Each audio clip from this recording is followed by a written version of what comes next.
They have the hard-hitting analysis.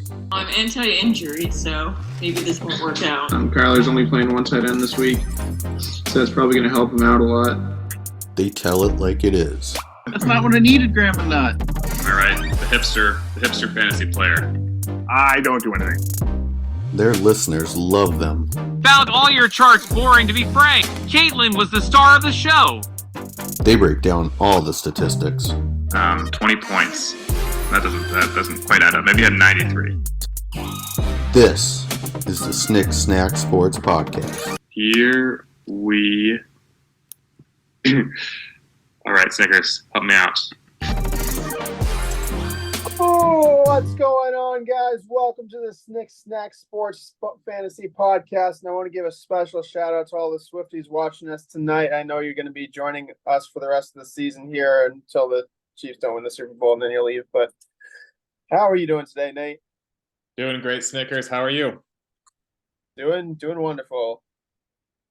So you've got the light fixture situation figured out. No blurry lights getting in front of your face. It's a great night for a podcast. Welcome back, everyone who's joining us again. Another exciting week of fantasy football. Another week where me and Snickers both lose.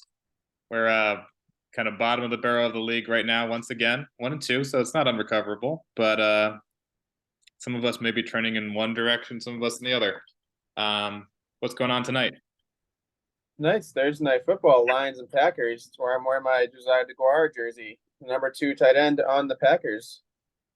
Very nice. Yeah, kind of pulling for the Lions myself in that game. I understand we also have Kenny on the show joining us a little later. Talk about last week, talk about the upcoming week. Excited to get into it. So first, maybe it'd be good to, let's talk about the standings. The standings are always a good place to start here. So here, take a look. Bit of a surprise number 1 place right now. The Harbor Patrol, John Canna, 3-0. I think he is the highest scorer in our league right now at 444 points in 3 weeks. Very impressive. Meanwhile, Matt, 0-3, lowest scorer in the league. So far, scoring's actually been pretty fair that way.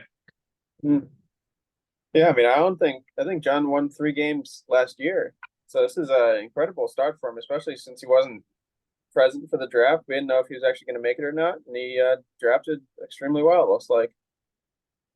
Yeah, he said that he was a little more in tune this year. I didn't really believe him, and I'm not sure I do still. But so far, it's panning out. I mean, ESPN gives him an almost 90% chance to make the playoffs after just 3 wins. Wow. I'm not quite so optimistic based on John's track record. We already saw that Carson fell off a little bit last week. We could all see that coming. No disrespect to Carson, but his team just has a little bit rickety of a foundation.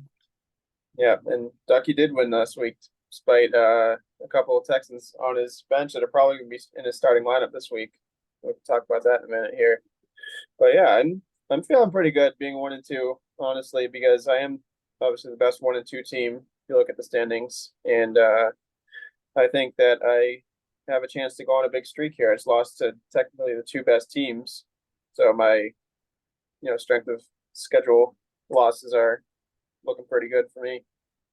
Absolutely. Yeah, we can see you're one of the 3 teams above 400 points. So really, statistically, you should be in 3rd place. You have by far the most points scored against. So obviously your defense needs to show up, but I'm sure you've talked with them. Yeah, got a new one in this week. Meanwhile, I also am running a pretty close to a kind of 500 scoring record, but my points are not where they need to be. But yeah, I think things are still shaking out. Really, anyone could still end up anywhere. Now, we also had a bet last week. It was the quarterbacks matchup in my matchup versus Kenny.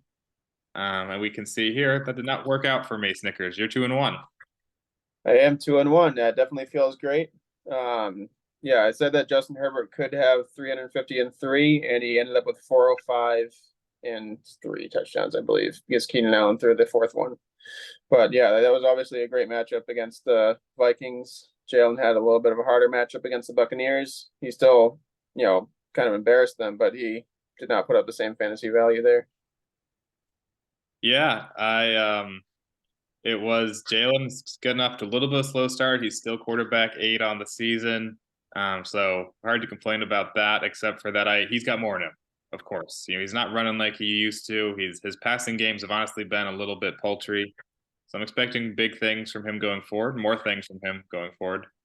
And this week's bet, we'll get into it more later, but we're actually matching up this week, me, you.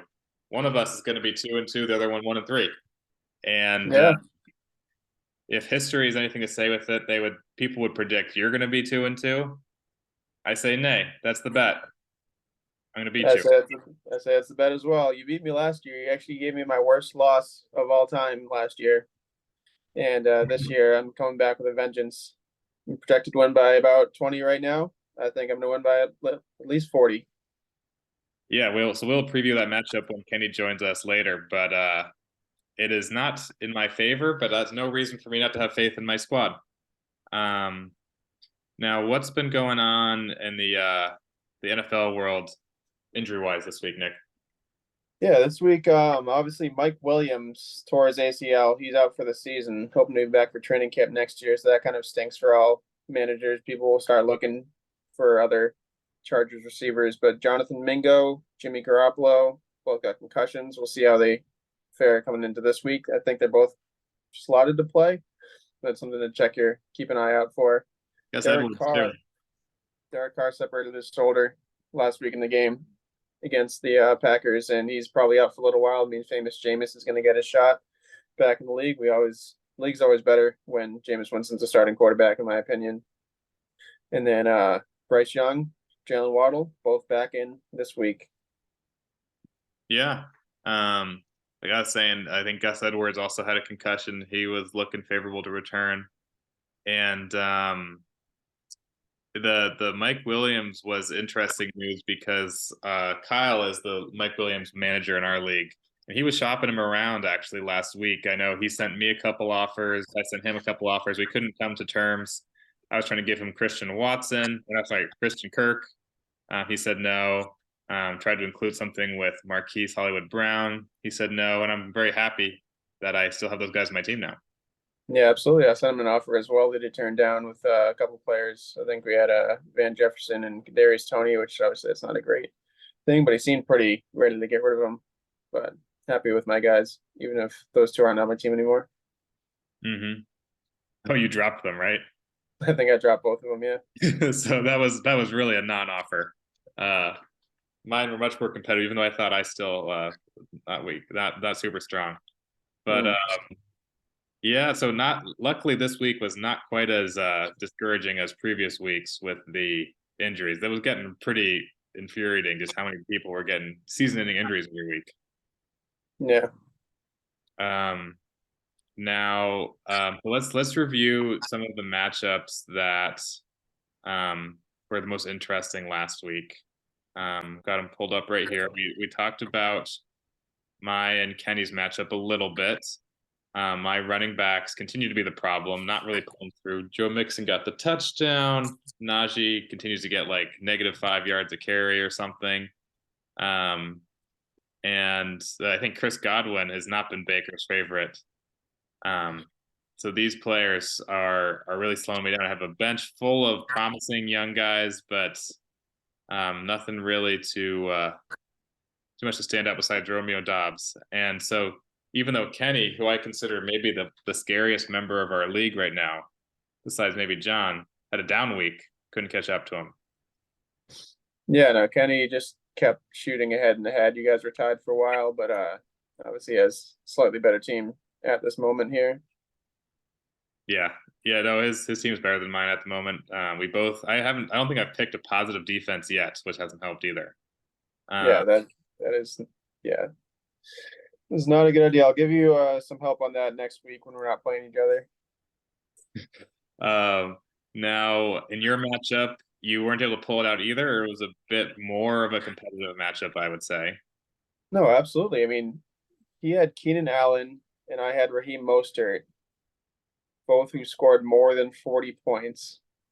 and I thought that we were both going to go to 180, and whoever came out on top came out on top. But obviously, I think I ended up like the third or fourth highest score in the week, keeping my offense ready. But yeah, just about everyone on his team went off. Amon Ra had a great game, and Josh Jacobs had a little bounce back.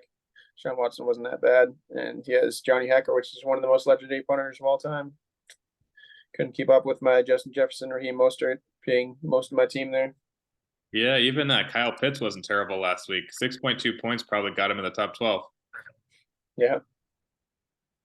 All right, and then there was just one more matchup I wanted to highlight because it was a fascinating one to watch as things developed over the weekend. It was the Olive Man going into Monday night, or well, maybe it was into Sunday night. It just looks like he had no chance. I think he was down by like 40 or something, and AJ Brown came through for him. I'm not remembering who the Sunday night game was, but it was somebody who must have scored a lot because Raiders Steelers was George Pickens didn't do that much there, and I mean Ducky just came back. It seemed like miraculously. He didn't have much faith in himself. If we're gonna share that on live TV here, but he had a great game. AJ Brown had a great game. Yeah, and so mid-tier Nick was definitely put up a very strong fight. Looking to be an above-average team so far this year, or maybe just an average team. I know in week one he narrowly out-edged me, and I had a poor week.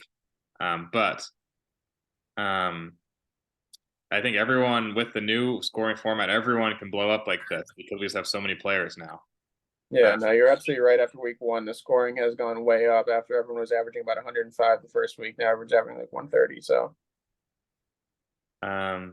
great. And so now, we will welcome our guests after just a quick word from our sponsor.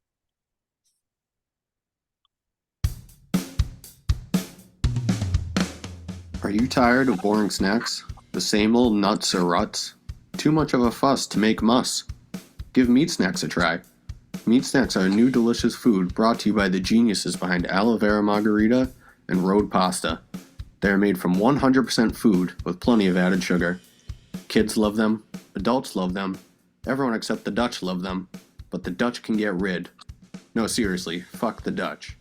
If you want a new food you can wank, yank, or spank, get meat snacks, and justice for Hank. All right, thank you to Meat Snacks for joining us once again. All right, welcome to the show, Kenny. How you doing? I'm doing great this evening. How you guys doing? Doing excellent. I know see Nick is representing the Packers. Excellent choice. Right, Josiah DeGuara. Representing the Packers. I lived near Green Bay once, so I'm legally obligated per the laws of the state of Wisconsin to root for the Packers. Yeah. I think. Well, they're playing right now against the Lions, so I'm kind of interested. Yeah, it's not looking great at the moment, but we'll worry about that later. And then we had a matchup last week, Kenny. We did. I don't know if you've been following along, but I haven't had a lot of negative things to say about you because your team is actually looking pretty strong. I'm overall really happy with how I did. First of all, Nate, I would like to thank you for passing on McCaffrey in the draft. He was my number one hope. If he fell to me, I was like, all right, well, take him McCaffrey. I won't say no to that. So thank you for passing on him. He's been a huge help to my team. I have some regrets about that at the moment. To explain myself, I did think McCaffrey would have been the better pick, but I have a second league and I have McCaffrey in that league, and my heart just couldn't take it if he was out for the season in both leagues. That's fair enough. And I, in all fairness, I would have taken Eckler had you passed him. As soon as I saw you were up, we had Eckler and McCaffrey there. I was in hog heaven. I was like, I'm going to get one of the two best running backs. I'm going to be really happy. But I was extra happy when it was McCaffrey. I was certain you were taking him. If we were playing out differently, I certainly would have. I was more surprised by the Bijan at number 3. And Travis Kelce at number 2. Those threw me for a loop. If I'm being completely honest, my original draft strategy was like, okay, people like McCaffrey, Eckler, they're going to go in the first 5 picks. We're going to get to pick 6. I'm just going to grab Travis Kelce. I'm going to be happy, and then we'll work from there. I'll have a nice solid piece of my offense. And to see him go 2, I was like, well, there goes my entire strategy. Let's just throw it out the window and we'll work from there. I know. You thought you were gonna have to take like Devontae Adams or something, and then all of a sudden McCaffrey dropped to the 6th spot. That was just an incredible part of the draft. I thought you got Yes. really lucky there. So that definitely has been helping my team out. Certainly Justin Herbert having good bounce back week helped me a lot. Watching our defenses both score -4 points was not expected by me. The Cowboys just didn't wake up that day. I don't know what happened, but Yeah, I was talking earlier on the show that I don't think I've fielded a positive scoring defense yet through 3 weeks. So I change them every week and never pans out. So I wasn't too shocked myself. But yeah, the Cowboys -4 against the Cardinals, that was very surprising. yeah, did not expect that. That was giving me plenty of a heart attack. Kind of rolling the dice a little with Josh Kelly, not panning out the way I hoped. And Calvin Ridley, I think, is set for a good bounce back this week, but obviously the last 2 weeks has been a little on the downtrot. It's part of his rehab process. We had him through our 12 steps. He's done very well. I have a lot of hope in him for this coming season, but it was a good, strong first week, but got to settle the nerves a little. Yeah, Absolutely. I I remember. think he's gonna have a great game in London this week. First London game of the year, and I think if I remember correctly, his last game before he stepped away a couple years ago was also a London game. I actually think that's incorrect. He stepped away right before the London Right game. before He it. didn't That makes travel sense. to London. Yeah, So he Gotcha. needs some redemption with London. he does. He doesn't have a great time in London after Drake London replaced him on the team, and now he's going back to London. Yes, And in time for revenge against the Falcons. So Yeah, that's right. it's an exciting one. Now he has I think the most drops of any player so far through the year. So that's going to be the thing he has to fix. I think he's been getting okay amounts of targets and all that. Yeah, I think he's the top target on the team. I think he has the most targets. He's and he certainly, like, I've watched some of the games as I watch Red Zone every week. So shout out Red Zone for the Octobox, but shout out Scott. shout out Scott Hansen. But it seems he does get targeted a lot, particularly in the red zone. He's targeted while he's in the end zone. He would get more touchdowns if he could make the catch. And part of it's Trevor Lawrence, part of it's him. I think just working through, in a real game scenario, I think he's due to really bounce back and have a strong season overall. So I'm definitely really happy with that pick. Yeah, for sure. I also think that he could probably. I mean, I'm hoping that Christian Kirk actually displaces him a little bit, but I don't predict it.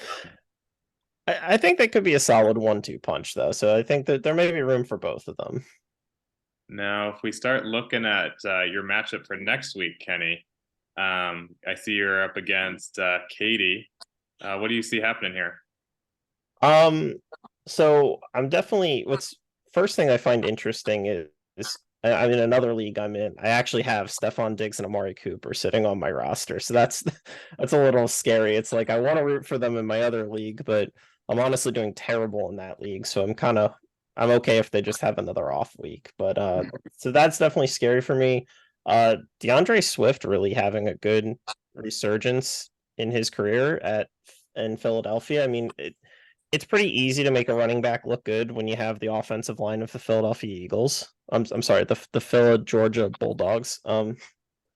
Yeah. So there are things that I'm definitely scared of looking at Katie's team, because isn't she 1-4, 1-2 on the season? She is 1-2, but I think she's been competitive. Yeah, so like I'm definitely scared. Like I don't think this is an easy week. Certainly I think Herbert has an excellent matchup against the Raiders. McCaffrey, I think, is going to run all over the Cardinals. I think that they may think too highly of themselves after beating the Cowboys, but I think the Niners are going to bring them back to reality a little bit. So overall, I do feel pretty good about this week, but it's not. This will be, I think, a very interesting matchup. Because certainly Katie has a lot of very scary players on her team. Yeah, none more so than Tress Way, the best way. Gotta watch out for him.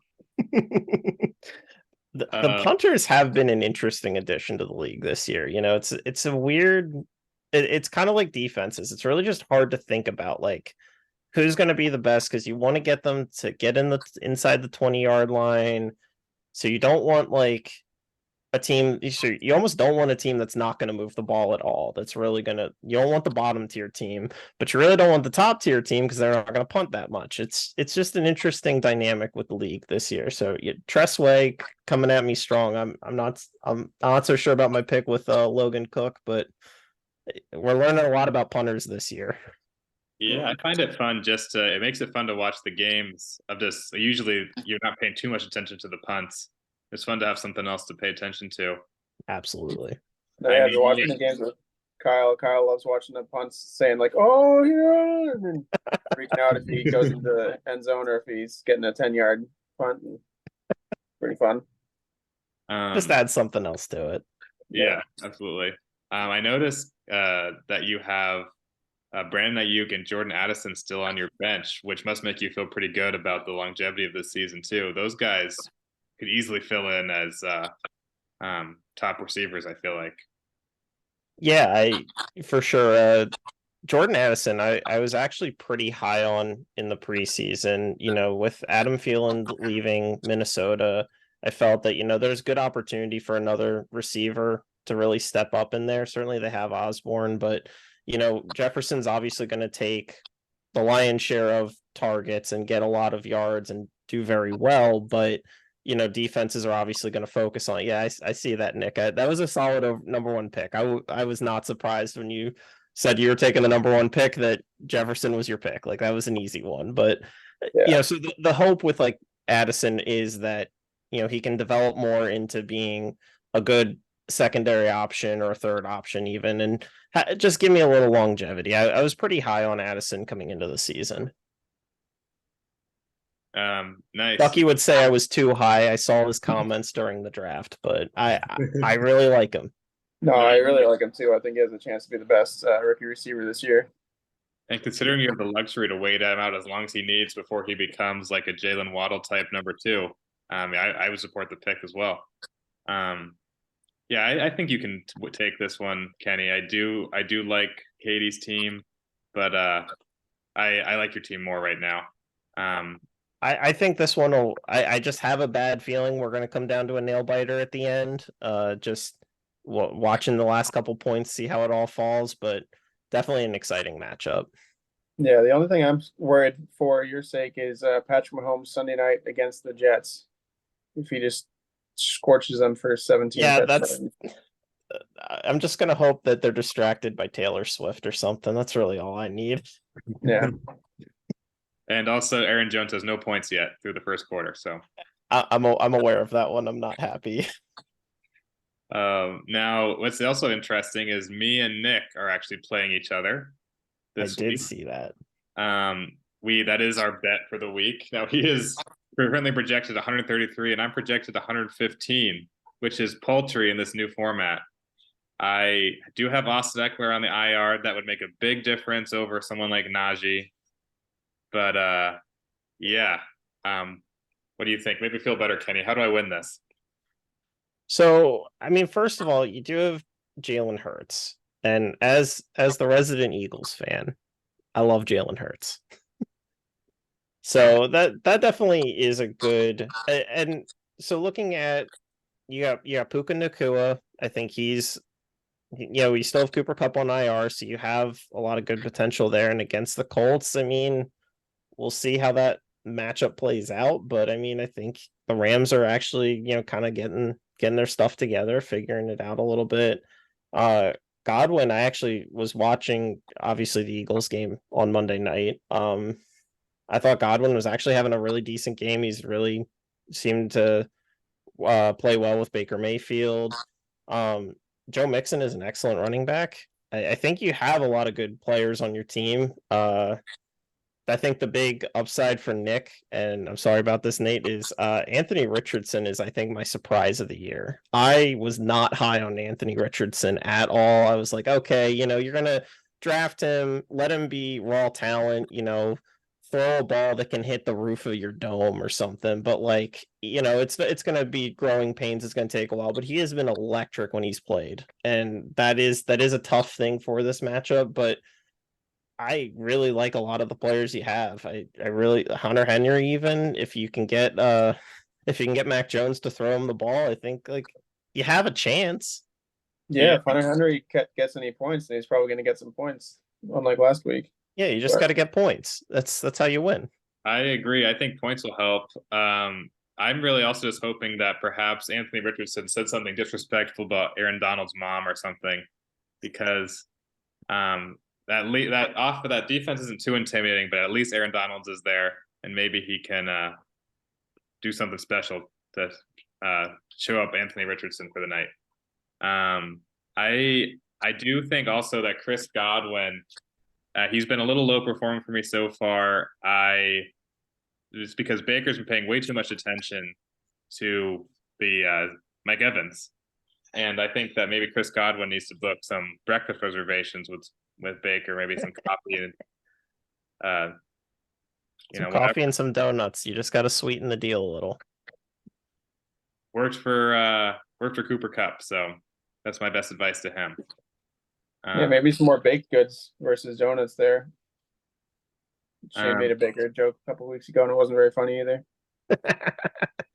He tried. Now, other matchups we wanted to highlight on the week.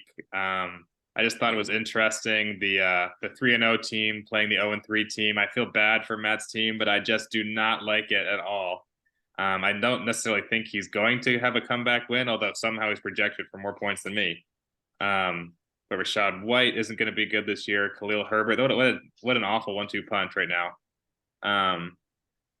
And yeah, how is he projected to score more than me with those two guys? I'm honestly baffled by that, because I mean, Garrett Wilson's getting passes from possibly one of the worst quarterbacks in the league. They need to move off of him. They need to bring someone in. I put that meme in the Discord about Carson Wentz in the rearview mirror, but honestly, I think Carson Wentz would save them.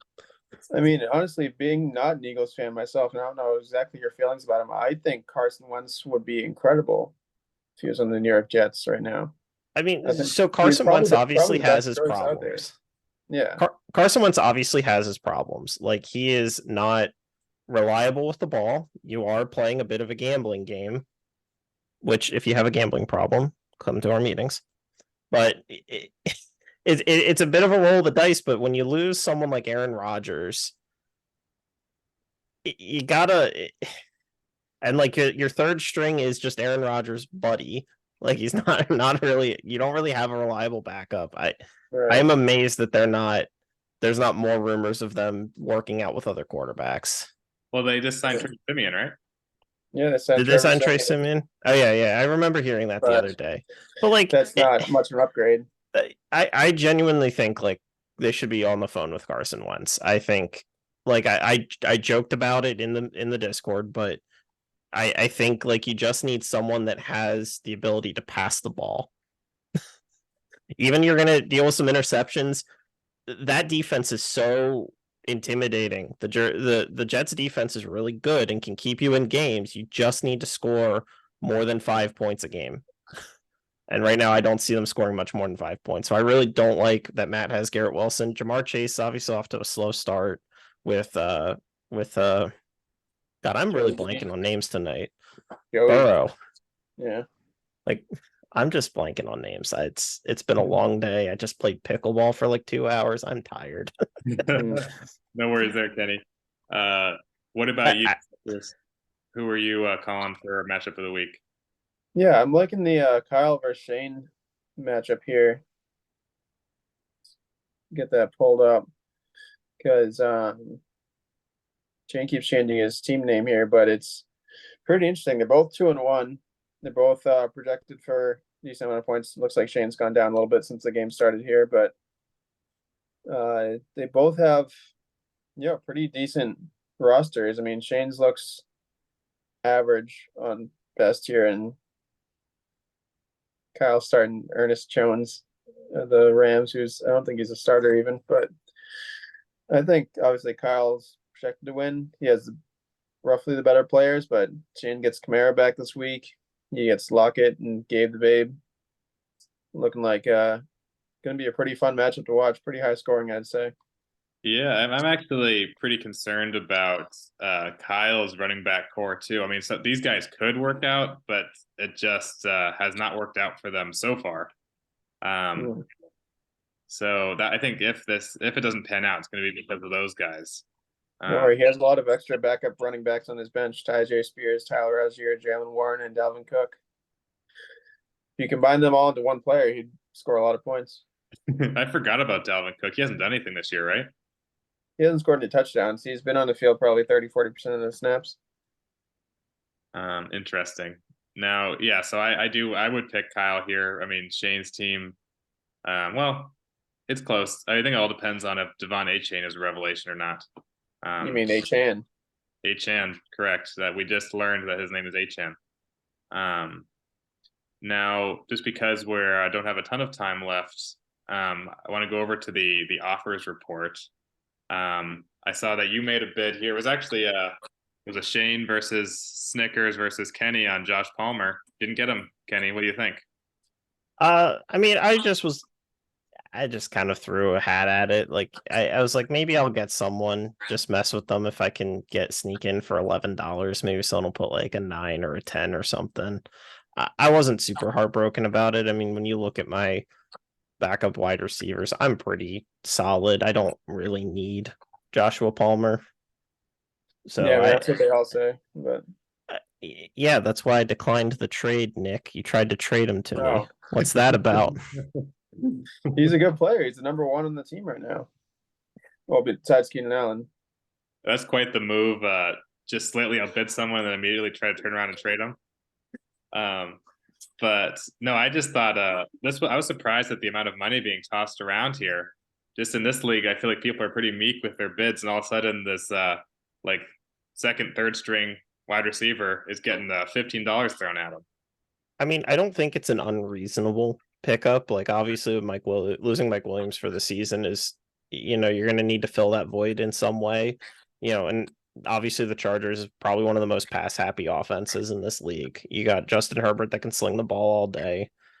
Keenan Allen is an excellent receiver. Mike Williams is an excellent receiver, just really tragic to lose him. So I wouldn't be upset at picking up Joshua Palmer. I think that's actually very excellent pickup, much better than the Joshua I picked up from the Chargers.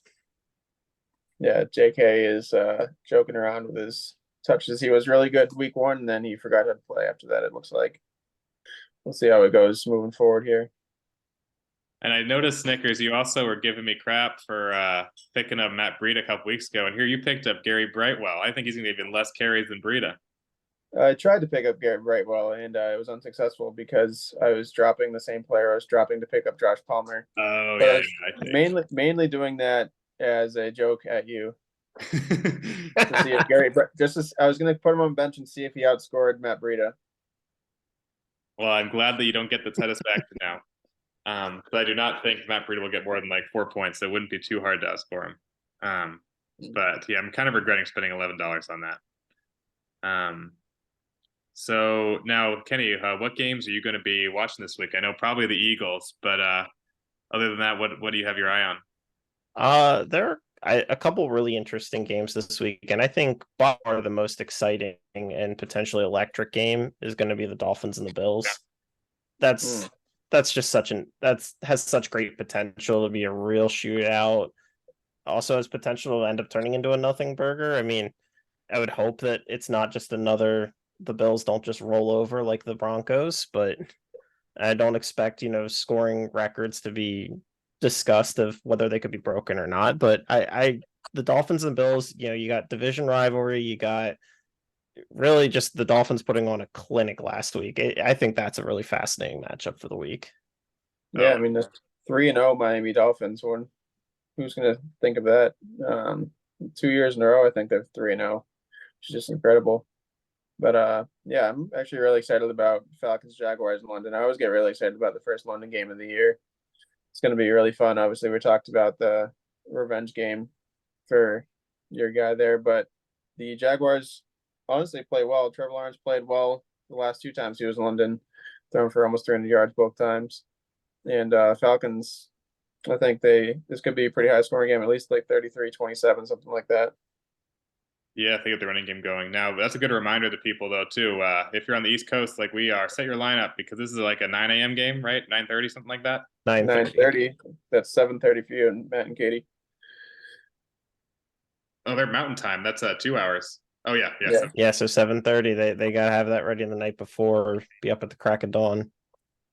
I think they're up. They're early risers, but yeah, I think that's yeah, a lot of just even people who normally set their lineups can get caught by that one. So don't forget. But that's all we've got for you guys this week. Thanks so much for joining, Kenny. I can wish you best of luck because I'm not playing you anymore. And yeah, we'll see you all next time.